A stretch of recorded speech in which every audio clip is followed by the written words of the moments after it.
చెప్పిస్తున్నాం. తస్మాత్ జాగ్రత్త రేవంత్ రెడ్డి గారు అని చెప్పి హెచ్చరిస్తున్నాం. రైట్ నగేష్ గారు, సో వారు అనేది ఏంటంటే బేసిక్ గా ఓకే, ఇందులో అసలు ప్రభుత్వం పాత్ర ఉందా లేదా అన్నది ప్రస్తుతానికి సస్పెన్స్ తెలియదు. ప్రభుత్వం అయితే దీనికి సంబంధించి కేసు పెట్టలేదు హరీష్ రావు మీద.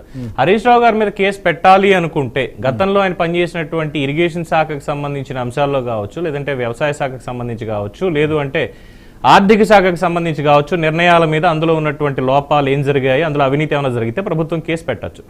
ఆల్ ద సడన్ ఇప్పుడు ఈ చక్రధర్ గౌడ్ అనేటువంటి వ్యక్తి, అంటే ఇతను ఎవరు అన్నది ఇందాక రాజుగారు అడిగినటువంటి ప్రశ్న ఒక చిన్న పాయింట్ చెప్పాలి.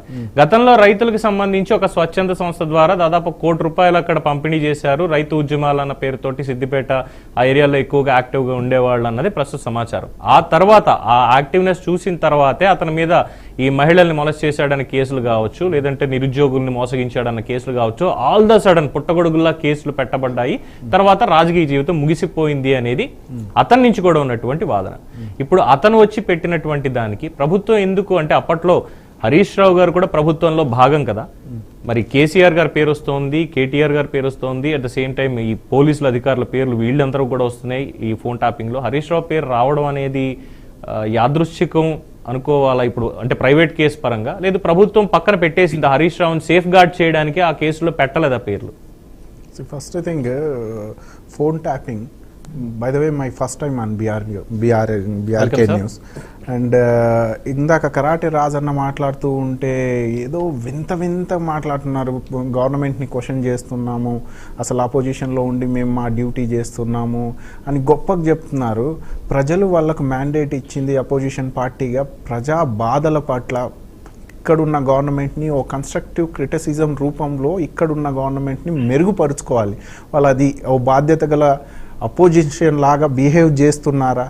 ఇప్పటికీ 1 year గవర్నమెంట్ ఫామ్ అయ్యి ఇక్కడ గవర్నమెంట్ పేదల సంక్షేమం కోసం ఎన్ని నిర్ణయాలు తీసుకుంటుంది. మైత్రి క్లినిక్ కావచ్చు, లోన్ వేవర్షిప్ కావచ్చు, మీకు ఖారీఫ్ బోనస్ కావచ్చు, సడన్ క్లౌడ్ బస్ట్ అయితే ఎకరానికి 10,000 ఇవ్వడం కావచ్చు. అంటే రైతుల పక్షాన, మహిళల పక్షాన, నిరుద్యోగుల పక్షాన 50,000 ఉద్యోగాల ఆఫర్ లెటర్ ఎల్బీ స్టేడియం వేదికగా కావచ్చు, నిన్న ప్రజా పండుగ అంటే రైతు పండుగ జరుపుకోవడం కావచ్చు. ఇవన్నీ గవర్నమెంట్ పీపుల్స్ అంటే ప్రో గవర్నమెంట్ లాగా ప్రజా పరిపాలన అందిస్తూ ఉంటే హియర్ అండ్ దేర్ ఎక్కడైనా లోపాలు ఉంటే గవర్నమెంట్కి రెక్టిఫై చేసుకోండి అని చెప్తున్నారా? లేకపోతే దిక్కుమాలిన డ్రామా దివస్ అని కేసీఆర్ గారికి హీరో చేయడం, కేటీఆర్ గారే దానికి స్క్రీన్ ప్లే, డైరెక్షన్ అన్నీ, వెనకాల కోరస్ మన రసమణి బాలకృష్ణ నుంచి గంగుల కమలాకర్, హరీష్ రావు, కవిత గారు వీళ్ళందరూ కోరస్ ఇస్తున్నారు. అంటే మిస్ఇన్ఫర్మేషన్ ఇవ్వడంలో తెలంగాణ సమాజంలో వీళ్ళు నంబర్ 1. వీళ్ళకు పేరు ఉంది. ఏంది? సేమ్ రాజన్న కూడా అగ్రి అవ్వాలి. ఇప్పుడు రాజన్న మాట్లాడుతూ ఉంటే first you being a civilian, మీరు ఒకరిపైన వెళ్ళి ఎఫ్ఐఆర్ చేస్తున్నారు, కంప్లైంట్ రేస్ చేస్తున్నారు, కంప్లైంట్ యథావిధిగా తీసుకుంటారు. Court of law will decide who is there and gravity of the law. అంటే court of law decide whether he is accused, convict చేస్తారా లేదా అది తర్వాత విషయం. ఇక్కడ రాజన్న కాదు, నేను కాదు డిసైడ్ చేయాల్సింది. FIR first hand information report అయితే తీసుకోవాల్సిన అవసరం ఉంది. తీసుకున్నారు. తీసుకున్న తర్వాత let's say I'm being some other community, నేను వచ్చి ఎఫ్ఐఆర్ ఇవ్వడంలో నా కమ్యూనిటీ ఏంది, నా హిస్టరీ, అవన్నిటితో సంబంధం ఏముంది డిపార్ట్మెంట్కి లా అండ్ ఆర్డర్ కోసము? వాళ్ళు యథావిధిగా ఫస్ట్ హ్యాండ్ రిపోర్ట్ తీసుకుంటారు. తీసుకునే భాగంగానే ఆయన మీద కేసులు పడి ఉంటారు. ఇంకోటి, పొలిటికల్ వెండిటా ఈ గవర్నమెంట్, కాంగ్రెస్ గవర్నమెంట్ రేవంత్ రెడ్డి గారి నాయకత్వంలో చేయదండి. ఒకవేళ పొలిటికల్ వెండిటా చేయాలనుకుంటే డే 1 నుంచే వాళ్ళ ఎంబడే ఉండేటోళ్ళు. రైట్, మేము బీజేపీ పార్టీ లిక్కర్ స్కామ్లో ఎవరినో తీసుకెళ్ళి ఢిల్లీలో కూర్చోబెట్టినట్టు కాదు. ఇక్కడ యథావిధిగా గ్రావిటీ ఆఫ్ ది లా అంటే ఒక కమిటీ చేస్తున్నాం. పవర్ పర్చేస్ అగ్రిమెంట్లో ఏంది చోరీ జరిగింది, కాళేశ్వరంలో కుంగడం ఎలా అని దానికి ఒక కమిషన్, ప్రతి ఒక్క దానికి independent committees are working. Even telephone tapping కూడా ఒక కమిటీ పెట్టేసి ఇండిపెండెంట్గా తన పని తాను చేసుకుంటూ పోతుంది. ఎంక్వైరీ ప్రాసెస్లో ఎక్కడైతే గ్రావిటీ మిస్యూజ్ ఆఫ్ లా ఎవరు చేసినా వాళ్ళకు బిహైండ్ ద బార్ ఈ గవర్నమెంట్ వేస్తుంది. ఎందుకు వేస్తుంది అంటే ఈ గవర్నమెంట్కి, ఈ తెలంగాణ ప్రజలకి నీళ్లు, నిధులు, నియామకాలని బీఆర్ఎస్ మోసం చేసింది. మా చిత్తశుద్ధి ఏంటంటే బీఆర్ఎస్ పార్టీ ఒక కుటుంబ పాలనకే, ఒక కుటుంబం బాగుపడ్డది తప్ప, అధికార దాహంతో టీఆర్ఎస్ నుంచి బీఆర్ఎస్గా మారింది తప్ప తెలంగాణ సంక్షేమం కోసం కాదు. ఒకవేళ తెలంగాణ సంక్షేమం కోసం అయితే ఈరోజు అప్పుల తెలంగాణ లాగా మన దగ్గర ఉండదు. 7,52,000 crores ఆ అప్పులు ఏవైతే ఉన్నాయో దాని లోన్ రివేవర్షిప్ 60 to 70,000 1000 crore మేము లోన్ రూపంలో కడుతుంది చూడండి ప్రజెంట్ గవర్నమెంట్. ఇవన్నీ ప్రజల ముందు పెట్టాల్సిన అవసరం ఉంది. ఇంకోటి కరాటే రాజన్న చాలా గొప్పగా అన్నారు, మేము గవర్నమెంట్ని క్వశ్చన్ చేస్తున్నాం అంటున్నారు. గవర్నమెంట్ని క్వశ్చన్ చేయాల్సిన పవిత్రమైన స్థలానికి అసెంబ్లీకి ఎవరైనా వచ్చారా? ఎప్పుడైనా రెగ్యులర్గా వచ్చారా? ఇంతవరకు అయితే వీళ్ళ నాయకులు ఇంతవరకు రాలేదు కదా కేసీఆర్ గారు. అంటే ఆయన వస్తేనే క్వశ్చన్ చేసినట్టు అని కాదు. ఒకవేళ మీరు 1 year రికార్డులో 2 sessions అయినాయి, ఈ సెషన్స్లో ఎంత వ్యాలిడ్ క్వశ్చన్ అడిగారు కేటీఆర్ గారు నుంచి హరీష్ రావు గారు? ఒక్కసారి హిస్టరీ రిపీట్ చేద్దామా? ఎప్పుడైనా సరే ఈ రైతు బంధు ఎందుకు రావట్లేదు, ఆర్ఎల్స్ ఇక్కడ కరప్షన్ జరిగింది, ఆర్ఎల్స్ ఈ పాలసీ సరిగ్గా లేదు అని నంబర్స్ రూపంలో ఎప్పుడైనా హరీష్ రావు గారు కావచ్చు, కేటీఆర్ గారు కావచ్చు చెప్పారా?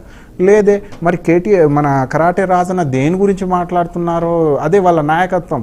నింగిని చూపించేసి నేలని ఏదో చేసేయడం. నేల ఆల్రెడీ చేసేసారు వీళ్ళు, భూదాన్ బోర్డు మొత్తం డిస్క్వాలిఫై చేసేసి. అన్నగారు వినండి, రాజన విను, భూదాన్ బోర్డు డిస్క్వాలిఫై చేసింది మీ గవర్నమెంట్. వేల ఎకరాల గవర్నమెంట్ ల్యాండ్ ని అమ్మింది వీళ్ళు. కాంగ్రెస్ ప్రభుత్వం అలా కాదుగా. ఇప్పుడు law and order keeping force లాగా ఎవరు ఇచ్చినా ఫస్ట్ హ్యాండ్ రిపోర్ట్ తీసుకుంటది, అంతేగాని who is he, who is what, it doesn't related to that. మీరు కూడా కామన్ సెన్స్ తో మాట్లాడండి అన్న. క్రిటిసిజం గవర్నమెంట్ ని. ఇంకోటి మీరు చూస్తే ఇక్కడ రేవంత్ రెడ్డి గారి హ్యాంగ్ ఓవరే కనిపించింది. రేవంత్ రెడ్డి గారి హ్యాంగ్ ఓవరే, వీళ్ళ నాయకులందరికీ ఊకే రేవంత్ రెడ్డి గారి హ్యాంగ్ ఓవరే, పర్సనల్ అటాక్ చేయడం అనేది ఏంటంటే రిపోర్ట్ తీసుకోవడం వేరు, బట్ కేసు నమోదు చేసి ఎఫ్ఐఆర్ చేయడం వేరు అన్న పాయింట్ ఆయన అంటున్నారు. 100% చేస్తారండి. ఇప్పుడు వాళ్ళ పక్షాన ఏమైనా ఉంటే వాళ్ళు కోర్ట్ ఆఫ్ లాలో వాదించుకోమని చెప్పండి. ఈ డిబేట్ లో అయితే న్యాయం నిర్ధారణ కాలేదు కదా, జస్ట్ కోర్ట్ ఆఫ్ లా. ఇంకోటి మీకు వాస్తవం చెప్తాను, యాజ్ పర్ టెలిగ్రాఫిక్ యాక్ట్, ఇక్కడ మన అనాలిసిస్ గారు ఉన్నారు, ప్యానలిస్ట్ లో మిగతా సోదరులు కూడా ఉన్నారు. Telephone tapping, breaching somebody's independent right to speech, దానికి ఎంక్రోచ్ అవ్వడం it's in violation of constitutional right. Karate Rajanna ఒప్పుకుంటారా బీఆర్ఎస్ గవర్నమెంట్ లో? ఈ విషయం మీద కొంచెం బ్రాడ్ వేలో మనం మాట్లాడుకున్నట్టయితే పెద్దలందరూ కూడా మొత్తం అందరికీ రాజకీయాలు అందరికీ తెలిసినవే. గవర్నమెంట్ దీనిపైన ఒక కమిటీ వేసి దీనిని ముందు నడిపిస్తున్నటువంటి ఈ క్రమంలో ఎవడొక తలకు మాసినోడు వచ్చి కేసులు పెట్టుకుంటా పోతే నేనేమంటున్నాను, ఎవరో కాదు మన తెలంగాణ సోదరుడే ఇండియన్ సిటిజన్. ఇక్కడ కొంచెం బ్రాడ్ వే రాజు గారు రాంగ్. రేవంత్ రెడ్డి గారు నా ఫోన్ ట్యాప్ చేస్తున్నారు. నగేష్ గారు ఇక్కడ ఏమైపోతుందంటే కేవలం ఒక వ్యక్తి మీద అన్నటువంటిది కాదు, ఇక్కడ ఒక పాయింట్ చెప్పాలి. తర్వాత కోటేశ్వర గారు దానికి అనాలిసిస్ లో ఆయన చెప్తారు, ఎందుకంటే సీనియర్ రాజకీయ విశ్లేషకులు కాబట్టి కొన్ని చరిత్రకి సంబంధించినటువంటి విషయాలు కూడా మనం తెలుసుకోవాలి. ఏ ప్రభుత్వం ఉంది, ఏ పార్టీ అధికారంలో ఉంది అనేది పక్కన పెట్టేస్తే ఈ ఫోన్ ట్యాపింగ్ అనేది it's common thing, not common thing. ఎందుకో చెప్తా లెట్ మీ ఎక్స్ప్లెయిన్. ఎందుకో చెప్తా.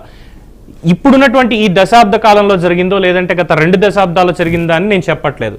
గౌరవ స్వర్గీయ ఎన్టీ రామారావు గారు ఉమ్మడి రాష్ట్ర ముఖ్యమంత్రిగా ఉన్నప్పుడు 1983 తర్వాత అప్పట్లో ఇంటెలిజెన్స్ వింగ్ మాత్రమే ఫోన్ ట్యాపింగ్ చేసేవాళ్ళు. ప్రభుత్వ అధికారులు కానీ ప్రభుత్వంలో ఉన్నటువంటి వాళ్ళు కానీ, ఎందుకంటే ఒక సర్వైలెన్స్ అనేది ఎవరెవరికి ఫోన్ చేస్తున్నారో, ఎవరు ప్రభుత్వాన్ని కూల్చడానికి కుట్ర చేస్తున్నారో, అట్ ద సేమ్ టైం సంఘ విద్రోహ శక్తులు ఎక్కడైతే ప్రజా జీవనానికి ఇబ్బంది కలిగిస్తాయో అన్న పాయింట్ మీద చేసేవాళ్ళు. అప్పటి నుంచి కూడా వస్తున్నాయి. అట్ ద సేమ్ టైం ప్రతి గవర్నమెంట్ లో ఈ ఫోన్ ట్యాపింగ్ అన్న అంశం మీద వచ్చినప్పుడు ప్రతి ఒక్కళ్ళు చట్టాన్ని సవరిస్తూ అమెండ్మెంట్స్ చేసుకుంటూ దాంట్లో కోర్ట్ ఆఫ్ లా తీసుకొచ్చారు, లేదంటే ఒక సిస్టమాటిక్ అప్రోచ్ ని తీసుకొచ్చారు. ఈ రోజు ఇంకొంచెం కఠినతరంగా ఉంది. ఇది ఒక రెగ్యులర్ ప్రాసెస్ సార్, అంటే బ్రాడ్ వేలో చెప్తున్నాయి. Let me give you clarity. Panelist కూడా అర్థం అవ్వాల్సిన విషయం ఏంటంటే టెలిగ్రాఫిక్ యాక్ట్ ఏమంటుందంటే ది రేరెస్ట్ ఆఫ్ రేరర్ కేసులో ఓ స్పెషల్ ఆఫీసర్ కే సెంట్రల్ హోమ్ మినిస్ట్రీ పవర్స్ ఇస్తుంది. ఇంకా మర్డరస్, హీనస్ క్రైమ్ జరిగింది టాడా పోటాలో ప్రివెన్షన్ ఆఫ్ డిటెన్షన్ యాక్ట్ కింద they allowed only 1 single officer to get rectified, access చేయవచ్చు అని. ఇక్కడ జరిగింది ఏంది, ఒకరి పర్సనల్ విషయాలు తెలుసుకోవడం. అప్పుడు అపోజిషన్ లో పర్సనల్ విషయాలు పక్కన పెట్టేసి ఇక్కడ మీరు చెప్పిన ప్రాసెస్ లో ఒక స్పెసిఫైడ్ ఆఫీసర్ అన్న పాయింట్ వచ్చినప్పుడు they implemented with number of teams. And unfortunately ఒక మీడియా సంస్థ కూడా దాంట్లో ఉండింది. మీడియా సంస్థ ఉండి ఇట్లా ఫోన్ ట్యాపింగ్ విషయాల్లో చేయించడం అనేది how worst it is. I don't know what to comment on that. ఓ పర్టికులర్ ఆఫీస్ కి గ్రీన్ సిగ్నల్ ఇచ్చినప్పుడు టీం మొత్తం యాక్సెస్ చేస్తుందంటే యు ఆర్ బ్రీచింగ్ ఆబ్వియస్లీ మీరు కాన్స్టిట్యూషనల్ రైట్ ని తుంగలో దొక్కినట్టు. ఒక్కసారి అల్జాపూర్ శ్రీనివాస్ గారు ఓపెనింగ్ కామెంట్స్ గవర్నెన్స్ ఫెయిల్